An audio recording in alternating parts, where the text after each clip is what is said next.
strangling your children. Do you remember your grade 4 math paper marks in the second semester? No? Do you remember an important class, class 10, first semester geography marks? No. Kindergarten first maths paper? No, is it? Okay. In case you didn't notice, yeah, I was being sarcastic. You don't remember marks.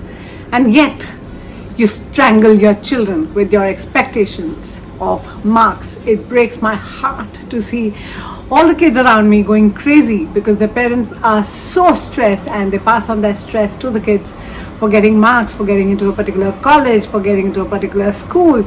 It's crazy. It's soul killing, and I can see that. I mean, do you even remember how many colleges rejected you when you were applying for college?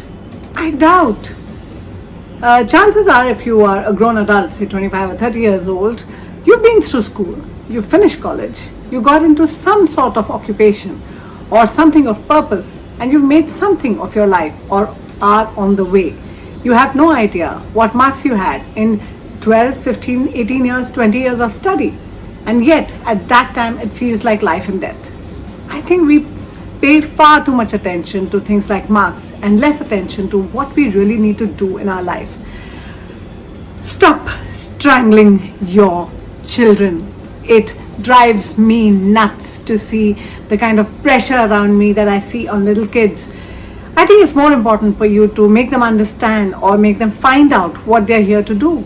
If a kid is meant to do tap dancing, then he cannot go into engineering college. If a kid is meant to create something beautiful out of nothing, out of, I don't know, sand, then he or she cannot become a doctor. I used to be in advertising and I had a colleague who had finished MBBS. He was a legitimate doctor and then he quit to become a junior copywriter with me. I mean, he was born to write.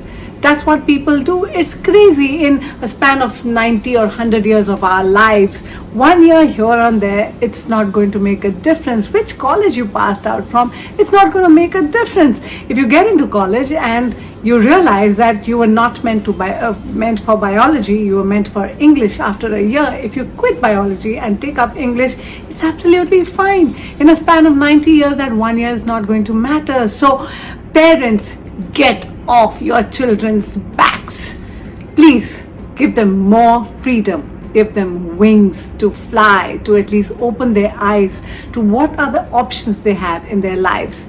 Give them a chance to breathe, to find out what they're here to do, and then support them like a gardener supports a little seed that's finding its own way to becoming a tree. When I look back at my life, I myself feel so amused about how things panned out for me. I ended up doing economics in college, which I didn't like very much. I wanted to do English, but I never got around to doing it. I ended up in advertising and then became a professional anchor and a wellness workshop leader and a happiness speaker, and I'm a bona fide actor. So tell me, I mean, what does that economics graduation degree even mean to me today? So I also feel that my parents are equally proud of me as they are of my doctor sister and my engineer and MBA brother. So in the long run, I mean, it doesn't really matter what we start off with and where we end up. So get off your children's backs, be a little kind, and trust that everything will work out just as it should. Hi, this is Sonika Chopra. I'm an internationally certified wellness workshop leader and personal counselor. If you like this video, then give it a like, subscribe to my channel if you haven't already, and share it with somebody who you think it could benefit. If you don't do any of these things, however, I still wish you lots of love, laughter, happiness, great health, the best version of you at all times, and more blessings than you could ever imagine for yourself. Cheers.